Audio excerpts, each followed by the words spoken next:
tafadhali bila kusukumana, benye biko kule basogee huku ili kwamba sote tukwe tunaona mzuri, si vile? Bebiko kule nyuma msogee huku nyuma ili kwamba msogee hapa mkwe mnaona daktari mzuri. Karibu daktari.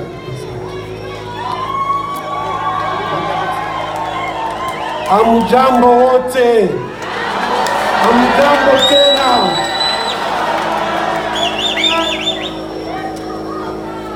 Nilikuwa nafikiri kama tutazungumza mkifransa, lakini naona ni mzuri tuifanye mkiswahili. Leo iko sikukuu kwangu kwa kuona namna gani mnanikaribisha hapa kwa College Alfajiri, wakati ninarudia kupokea tuzo ya Nobel ya amani pale Oslo tarehe 10 ya mwezi ambao umepita. Ninakuwa na moyo ambao nakuwa na shukrani sana, na nasikia natetemeka ndani ya moyo wangu kuona umati wa watu ambao wamefika, umati wa Wakongomani, umati wa wakompatrioti ambao wakati nimepokea hii tuzo, nimesema hii tuzo ni yenu. Hii tuzo ya Nobel ni ya Wakongomani. Ninyi ambao mnakuwa hapa mnawakilisha wamama Wakongomani na wababa Wakongomani na wale ambao wanakuwa katika diaspora yetu nafasi yote. Hii tuzo muikamate na muitunze vizuri na mjue namna gani mutafanya nayo. Hii tuzo ni ya wale ambao wamepitia shida ya kubakiwa wakati nchi yetu imepitia katika shida, lakini pia ni tuzo ya wale wote ambao wamebakiwa katika dunia, sababu wakati nimeipewa pia sababu tunajaribu kupinga ubakaji katika dunia yote. Kwa ndugu yangu wa Kongomani, inapita sasa miaka 20 tangu mnabeba mzigo mzito wa vita ambayo hatujue tunapigania nini. Une guerre qui nous est imposée. Munaishi mwensekurite permanente na munateswa sana kuishi na watu ambao wamepitia shida ya ubakaji. Hii Prix Nobel yenye ninawaonyesha leo na ambayo napenda niwaonyeshe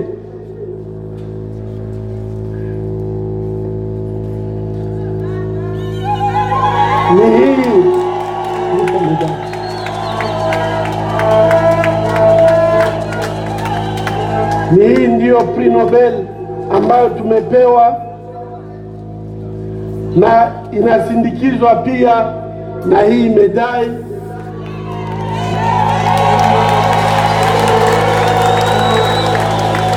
na pamoja ya hii prix na medali tumepewa pia $400,000 ambayo inaisindikiza juu ya kufanya kazi ambayo tunashughulikia ya kusaidia wamama ambao wamepitia hali ya ubakaji. Hii Prix Nobel inakuwa ni kukubali na kutambua mateso ambayo wamama wamepitia katika Kongo na vidonda ambavyo Wakongomani wamepata.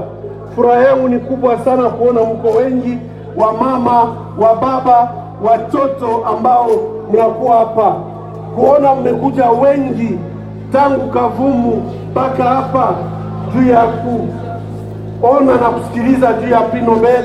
Inaonyesha kama mnajiaproprie hii prix, na ikiwa mnajiaproprie hayo ni sababu mnahitaji amani katika nchi yetu. Unahitaji kuishi katika nchi inakuwa na amani ya kudumu, na hii amani haiko tu ya Kongo.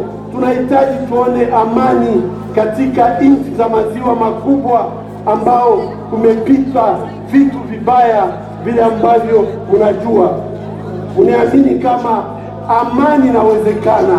Hatuwezi endelea kuishi Bukongo sawa vile amani ni kitu ambacho kinakuwa cha wengine, lakini haiko chetu. Watu wote wenye liko na miaka 13 hapa, sasa tuliingia muvita, walikuwa na miaka 10. Ni kusema hawayajuaka amani ndio kusema nini, na hii haiko kitu ambacho kinaweza kukubaliwa sawa vile tukiitike tu na tufanye sawa vile hakuna namna ya kupata amani. Il n'y a pas de fatalité, il existe des solutions. Na hizi solution kila mtu wetu ambaye anakuwa hapa, wewe peke utafuta kufanya amani, na sisi sote pamoja tutafuta kufanya amani na kuanza kutumika juu ya hii amani. Hii amani inawezekana. Haiwezekani tuendelee katika kuzunguluka kila siku kuwa nasikia baliua tena Uvira, baliua Beni, baliua tena Kalonge. Haitawezekana, hatuwezi endelea na hii. Ni lazima sasa tujenge amani ya kudumu juu ya wabinti zetu, watoto wetu wapate amani ya kudumu. Wakati nilikuwa pale Oslo, nilisema juu ya kusema kama ni lazima kila mtu ajue kama kujenga amani inaita pia ile ambayo inaitwa utu wetu au notre humanité, quant à la nécessité de traduire cette reconnaissance de la souffrance des victimes à des actes de réparation. Labda mulisikia nazungumzia sana ile wanaita reparation au kutengeneza ile ambayo imeharibika.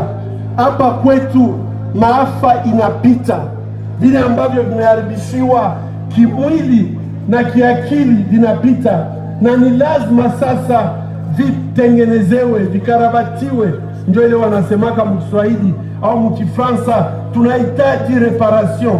Oslo nililomba, ikiwa nchi yetu haiwezi kuifanya, communauté internationale iko na wajibu kufuatana na loi na sheria, droit humanitaire international, ni wajibu kutengeneza ile ambayo imeharibishwa hapa. Na wakati itatengenezwa, sikufanya sawa vile uko napatia mtu msaada ya kusema akupigie magoti na aseme asante kubienyo na nipatia. Hapana, reparation iko droit, ni sheria ya watu, na wakati napaka itolewe, ni lazima wale wataipata wasikie wanatosheka na kusema na siye sasa munatujua, na siye sasa munatutambua. Ile ndio reparation. Na kama amuilombe, mjue kama hakuna mwenye atabalombea hayo. Ni lazima mpige kelele na mseme yenye tunapitia inatosha, sasa tunataka ukarabati wa ile ambayo tumepitia. Tulianza kupigana na huko nchi ambazo zinakuwa tayari kutusaidia kufanya ile tutaita, ikiwa tutashinda, Fonds mondial de réparation pour les victimes de violences sexuelles dans les conflits. Na hii Fonds mondial ambayo tuko tunapigana juu ifanyike, tunalomba nchi zote ambazo zinakuwa mambo wa ONU, nchi zote zitie mchango wao, hata kila mwanamke ambaye alipata kubakiwa muvita, iwe Kongo, iwe Yugoslavia, iwe Colombia, iwe Syria au Korea du Sud, wale wote ambao walipitia shida ya ubakaji, ikiwa nchi zao zinashindwa, hii Fonds mondial iwe capable kuwapatia hii reparation. Na reparation haiko kupewa pesa tu. Wakati tulitembea kwa mainchi yote, kwa vijiji ya Kongo, tuliuliza wamama reparation gani wanataka. Wamama wengi walikuwa wanatuambia mtujengee monument. Mkienda pale Shabunda mtaona monument ambao wamama na padri wa pale walijenga. Huko mama mwenyeko anaangalia huku ngambo ya Bukavu, na nikawauliza juu ya nini monument yenu mwanamke kwa anaangalia hivi. Bakasema kule ndio shida zetu zote zinatokeaka. Ile ni kusema wamama wa Shabunda hawapendi wasahau, juu ukisahau ni kusema vitarudilia. Ndio yenyewe tunaita travail de mémoire inahitajika. sababu tukifanya travail ya memoire mwa hii kadre ya kurepare, itafikia hatua yenye kila mtu akitaka kuanza kufanya vibaya banamwambia wendo angalie ile sanamu ile monima tulijengea Muzirwa pale Nyawera. Na utajiuliza nifanye neske nitaanza na mimi baba nanishota vidole? Hapana. Na hii reparation haitakuwa tu judiciaire, haitakuwa tu reparation ambayo watu watapata juu alienda kwa wanyasheria. Tunapenda iwe reparation yenye mwanamke kama alibakiwa mpori, mugiza, au mwenye alimubaka alivala maski, au ni masoda biko 10, hawezi jua. Kwanza dairi wakati yenye anabakiwa na watu 10, hawezi, ukibauliza wote, hawezi kuangalia mwenye kwa anataka kuua. Mara mingi ni kufunga macho. Kisha benzetu wa sheria wanaulizaka ulete preuve au ulete uhakikisho. Mwanamke atatosha ile uhakikisho wapi? Preuve itatoka wapi wakati yenyewe inatoka mugiza? Haiko. Ndio maana tunaomba hawa bametre yetu batusaidie, tuonyeshe dunia kama kuko reparation judiciaire, ni kusema unaenda katika sheria, lakini wakati natokea unapata shida, kuna fasi yenye hakuna namuna uwe na preuve, tunapaswa kutafuta ingine maarguma ya kuonyesha kama huyu mtu tuko konvenki kama alipata shida naye apate reparation. Hatukubali mwanamke anapata shida kisha baba na mshota vidole wanasema ulisema bongo. Atasema bongo kwa natafuta nini? Ni ushenzi kabisa kuambia mtu mwanamke aseme alisema bongo juu anapitia shida. Na hii reparation kila mwanamke alipaswa kuwa anapata matunzo ya kimwili, ya kiakili, kusaidiwa aanzilie maisha yake upya na ende kwa serikali kupata ile ambayo tunaita asaidiwe. Oslo pia nimezungumzia juu ya prevention. Namna gani tutajikinga au kukinga ubakaji? Tulisema hivi, ubakaji namna ya kupinga ni lazima mainchi watie mustari ya rouge au watrase ligne rouge. Ile ligne rouge ni kusema wakati yenye uko muvita unapigana, kisha katika kupigana unatumia kubaka njo ushinde vita, dunia mzima ikushote vidole na iseme weye hautaikalaka kwenye tuko tunazungumuza. Namna gani inaweza kushinda viongozi wa dunia kukamata wenye wanatumia ubakaji sawa vile silaha, kubaizole na kubambia weye hautasafiri munchi zetu, kama uko na franka zako huo nazikulia kwenu, lakini hautazikuliaka nje ya nchi yako. Batoto yako batenda kusoma nje ya nchi yako. Bakianza kufanya vile, hawa wenyewe wanafanya vita njo bapate utawala, batakuwa wanaogopa kugusa na mama, jua anajua atashinda vita, lakini hata pataka kitu. Hii ndio tunaita ligne rouge. Na tulisema kwa kukinga ubakaji au kufanya prevention ni lazima tuanze kufundisha watoto yetu benye bangali badogo kujua kuheshimu wale wa binti bafie badogo. Wakati yenye tunalea watoto yetu katika kuwafundisha kama mtoto mwanaume ndio murizi, mtoto mwanaume ndio akupewa vyote, hata wakati yenye unabapa chakula uko nasema mtoto mwanaume ndio ape vyote, babinti ndio waende bashote mai, lakini bagarso waende bacheze kabumbu, bwa wezi kufanya kazi.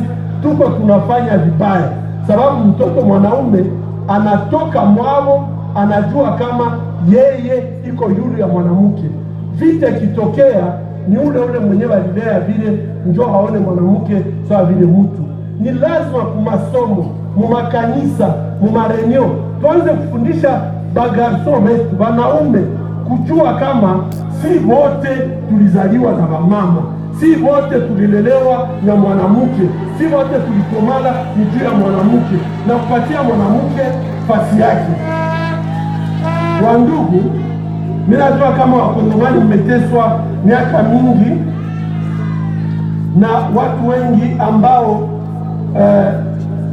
wameteswa na ubakaji, lakini Wakongomani kwa hii miaka 20 wengi wamepoteza wa ndugu zao.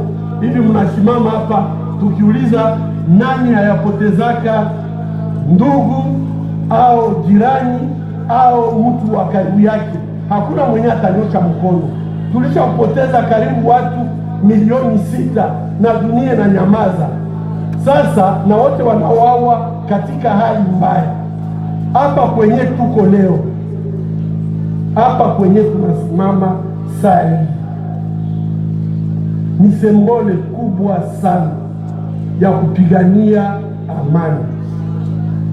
Dans ce collège vivait notre archevêque, Monseigneur Muzirwa, qui est notre héros. Cet homme exceptionnel avait prophétisé ce que nous vivons aujourd'hui et il avait compris la nécessité de construire la paix. Lakini le 29 octobre 1996, il a été tué à bout portant comme un vulgaire malfrat près du marché de Nyawera. Ces assassins qui ne pouvaient que le reconnaître, ils courent encore. Hawezi kusema walimuwaka na walikuwa wanamjua. Walimuua, alikuwa anavala nguo zake za kiarchevêque.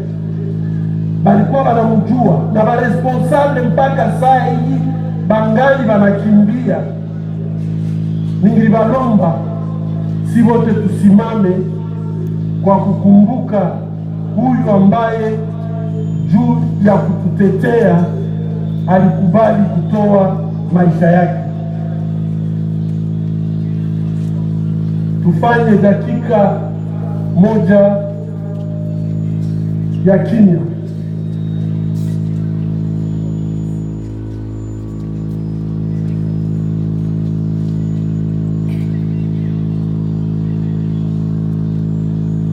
Asante. Dans cette vague d'impunité, de nombreux prêtres, des pasteurs, des religieux, des défenseurs des droits humains, des citoyens tout simplement, baliwawa sababu tu walikuwa wanasema kweli na walikuwa wanapigania haki ya wanyonge. Kisha uwaji huu, nadhani leo tuko wengi hapa ambao tunajiita warizi wa Archevêque Muzirwa, na mimi nadhani kama tunakuwa warizi wake ni kusema hii précieux héritage nous exige de dire la vérité quel qu'en soit le prix. Ndio vile alikuwa, hata kama walikuwa wanamwambia ni hatari, walikuwa wanasema kweli hawezi kuiua, na ni kweli tu ndio inaweza kutufanya tuwe huru. Na tant que ces criminels ne seront pas jugés pour leur forfait, ils continueront à tuer et il n'y aura pas de paix effective dans cette région. Hii ninaisema ni sababu najua kama wakati mtu anafanya kitu kibaya na apate hukumu, anaweza waza hii ni kawaida na ataendelea kuifanya. Miaka 12 hii batu wananzao wao wanatuambia tu ni wauaji non autrement identifié. Tutaishi vile? Haiwezekani. Tunahitaji na mtu awe analala na analamuka kesho anajua kama mipango yake anaweza kuifanya. Ndio maana pale Oslo nililomba haki ifanyike na mwangaza ifanyike kuvyote ambavyo tumeishi. Labda wengi wenu hawajue, ONU ilifanyaka yenye wanaita mapping report, na mwaide rapport yenye tunaita mapping, kila fasi kulifanyika mauaji kunatajwa, benye waliuawa wanatajwa na benye waliwaua wanatajwa. Juu ya nini dunia nafuchike ile rapport? Kama ile rapport haitoke na isam batu basambe, siye maisha yetu itaendelea kuwa shida. Yenye tunahitaji kweli isemeke. Hata tunaweza kuangaliana mumacho na kusema nilikukosea, unisamehe. Ndio tunaita reconciliation. Tuko Bakristu, tunajua kusamehe, lakini hawezi kusamehe mwenyewe aseme kweli. Na mwache niwaambie, ceci devra se faire sans esprit de vengeance, mais plutôt dans un esprit qui nous permettra de répondre à la haine par l'amour. Sababu sisi ni lazima tujipie uasi katika kupenda, kuonyesha mwenye aliasi kama tunaweza kumsamehe na kumpenda. Lakini tuanze kwanza kujua kweli iko wapi. Mnajua nyinyi wote wale ambao wakati walikuwa Sun City walifanya commission ya verite et reconciliation. Zilikuwa commission 5 za kusindikiza demokrasi, na hii commission verite et reconciliation ndio tu moya yenye haikuwa opérationnel, na hii ilitusaidia kuingia katika hii wanaita justice transitionnelle, au kutumia namna zingine za justice zenye zinaweza kusaidia watu kusema tulifanya mabaya, tuliuana, tuliharibisha, lakini tangu leo tunatubu na tunaanzilia kwa mwanzo. Hii justice transitionnelle à côté d'autres formes de justice zimetumika na zimefanya kazi kubwa sana ya amani Afrique du Sud. Tulisikia hapa Monseigneur Desmond Tutu ametumika mingi juu ya kusema wazungu na weusi wasikilizane, ingawa kwa mambo mabaya yalipita. Tunaona hapa karibu yetu mauaji ilipitika, genocide ya Rwanda, balifanya tribunal penal international ya Rwanda, na kisha bakasambisha benye baliuana, na kisha kusambisha bakafanya reconciliation, na leo biko wanafanya maendeleo. Yugoslavia kulikuwa vita, balifanya mauaji ya kiolela, balipata pia ngale ya special, bakasambisha watu, na leo biko wanajenga. Sababu gani mkongomani yeye hawezi kupata hii tribunal? Sababu gani mkongomani yeye wanamwachilia? Je, si hatuko watu kwa wengine? Tunahitaji tupate namuna ya kusamba. President wa Republika ya Kongo alifaa kutuprometre mashambre mixte. Sijue Maître Patiata tuambia ile mashambre mixte ilishiaka wapi? Mpaka leo tunazingoya, haziyakuyaka tu. Lakini ni muhimu sana hii mashambre iwe au kusambisha kuwe, na kama serikali haiwezi kuifanya, basi sisi wananchi na walomba si wote tuombe na sie tupate kupitia communauté internationale tribunal Congo au ile mashambre mixte, pour que bilonda ya ndani batu baiseme. Hatutafufula wenye walikufa, lakini batu baiseme juu waanze maisha ya sawa. Leo wakongomani wenye tunakuwa mkufanya havifanane vya watu wengine, na unaweza kujiuliza ni juu ya nini. Ukisoma vitabu ya science utaona kama traumatisme yenye tulipata ni kubwa sana. Avenir ya mama yetu na watoto yetu na baba yetu tunaweza kuijenga namna ambayo inafanya. Sisi sote tusimame, tujenge Kongo iwe nchi yenye inakuwa na etat de droit, yenye inaweza kufanya development, yenye iko development ya kudumu, yenye inapashwa hiyo development inaleta amani Mkongo, lakini na Mwafrika mzima. Na kila kitendo kenye kitakuwa kinafanyika kiwe kitendo ambacho kinaangalia mtu kwanza. Shida kubwa tuko nayo, vitendo mingi viko vinaangalia kwanza mfuko ya mtu, bali iangalie kwanza mtu. Un pays sans violence, c'est un défi difficile, mais pas impossible. Et personne ne le fera à notre place. Et avant de compter sur les autres, faisons d'abord notre part. Tukianza kwanza kufanya yetu, ni pale tutaweza. Nataka niwashukuru kwa moyo wangu wote, kwa wale wote ambao wametumika ndio tukutanane kwa siku ya leo, na iwezekane tukutanane zaidi. Napenda nishukuru societe civile, biro ya societe civile na president wake kwa ile ambao wamefanya. Nikiangalia hapa minaona maorganization mingi ya societe civile, minaona makanisa na mnaona kama makanisa hawajali ni nini, wote wako hapa juu wanakubali. Ninaona makorporation professionnelle, maorganisation féminine, naona maorganisation estudiantine, maorganisation ya bajene, manotabilité ya region yetu, bajournaliste, hata artiste wa kutoka Kinshasa amefika hapa. Naona pia labda katika viongozi wetu huko moya tu mwenyeko hapa, mama Kinja, tungilipenda na chef wa kolektivite ya Kaziba pia wananiambia kama iko hapa.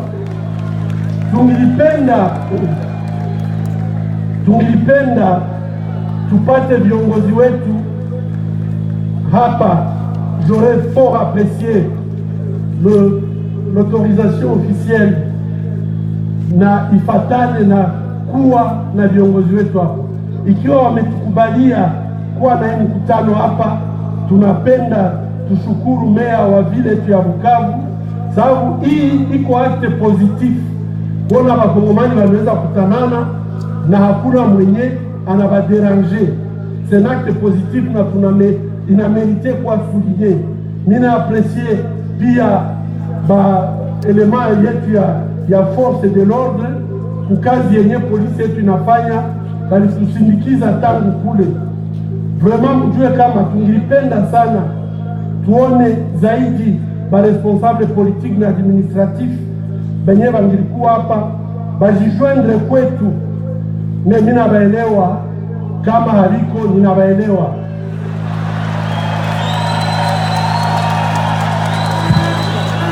Si parfois je suis critique à leur égard, c'est parce que tout simplement la gravité de la situation que traverse notre pays l'impose à toute conscience qui compatit à la misère de notre population. Mais je voudrais les rassurer, nous ne sommes pas des ennemis. Nos vies pourraient s'harmoniser, nos vies pourraient même s'accorder s'ils changent, s'ils dirigent le pays au mieux des intérêts collectifs, dans le respect de nos lois et de notre constitution. Dans ce cas, ils pourraient compter non pas seulement sur moi, mais quand je vous vois applaudir, donc ils peuvent compter aussi sur vous. Dans tous les cas, je voudrais leur dire que nous sommes tous les filles et les fils de ce beau et grand pays qui est la République démocratique du Congo. Tous ensemble sommes appelés à réaliser les rêves des pères de notre indépendance, les rêves de bâtir un Congo plus beau qu'avant. Mais pour y arriver, chacun doit assumer ses responsabilités pour le développement du pays et le mieux-être de notre population. Dans le contexte politique actuel, malheureusement, l'urgence est de sauver le processus électoral qui est dans l'impasse. La CENI et les autorités de notre pays doivent assumer leurs responsabilités. Il y a 2 ans, dans cette même enceinte de collège à Fajiri, j'avais déjà interpellé nos autorités politiques sur les risques de chaos court notre pays avec les violations sans cesse de la Constitution dans le but de se maintenir au pouvoir dans l'illégalité. Les reports intempestifs des élections ne favorisent pas un climat de paix. Na hii ni huzuni, lakini sisi sote tutumike kama tufanye nguvu bandugu, tuko muhatari kubwa sana. Tusishotane vidole, lakini kila mmoja ajue vyenye anaweza kufanya. Tusiingie mshida tena yenye inaweza kutuletea kao ya kuharibisha mambo yote. Leo, aujourd'hui, tous les responsables des partis politiques, de la majorité présidentielle, de l'opposition, de la société civile, la Cour constitutionnelle et toutes les personnes de bonne volonté à prendre la mesure de la gravité de la situation, sans quoi le pays risque de sombrer dans un chaos généralisé et on en a marre. Mes chers compatriotes, ninaenda kumaliza kwa kushukuru wa responsable ya College Alfajiri ambao wametupokea hapa. Nashukuru Père Recteur juu ya hospitalite yake ya kawaida, na kila mara tukiwa na neno la kuzungumza College Alfajiri hawatuime fasi, wanatupokea. Ni lazima tuambie asante sana, sababu ile inaonyesha kama wanapigania pia haki na maendeleo, na wako wanafuata nyayo za Monseigneur Muzirwa. Napenda nishukuru pia wale wote wakongomani ambao walienda Oslo pamoja na mimi. Ndio kwa wakongomani walitokea maprovinsi zote za Kongo, walitokea nchi zote, tangia Japon mpaka Canada, tangia Afrika du Sud mpaka Russia. Wakongomani balikuya wengi, na bado na Norvegien shangala kuona umate wa wakongomani. Napenda ni washukuru. Nashukuru wa mama, ningilisema je remercie en fait toutes les femmes qui nous portent pendant 9 mois et dont les tripes se tordent de douleur chaque fois que nous sommes en danger. Ni kusema napenda nishukuru wa mama, ni wenyewe mnatubebaka miezi 9 mtumu, na wakati yoyote mukisikia mtoto wenu iko muhatari, tumbu yenu na kwake na kate na luma tena kwa vile saa ya kuzala. Ninasema asante sana kwenu ba mama, ba dada na wamama wote, mjue kama je vous aime de tout mon cœur. Na wapenda sana. À tous les peuples congolais, merci pour votre soutien dans cette lutte que nous menons ensemble pour la justice, la liberté et la paix. Ni asante sababu ni wote mko hapa mnapigania vitu vitatu: ni kupata amani, haki yenu, na muwe watu wenye mko huru kwenu. Ninawatakia mwaka wa 2019 wa amani, mutumike kwa amani, muwe na afya nzuri na muwe na matumaini kwa siku zitakuja. Asante sana.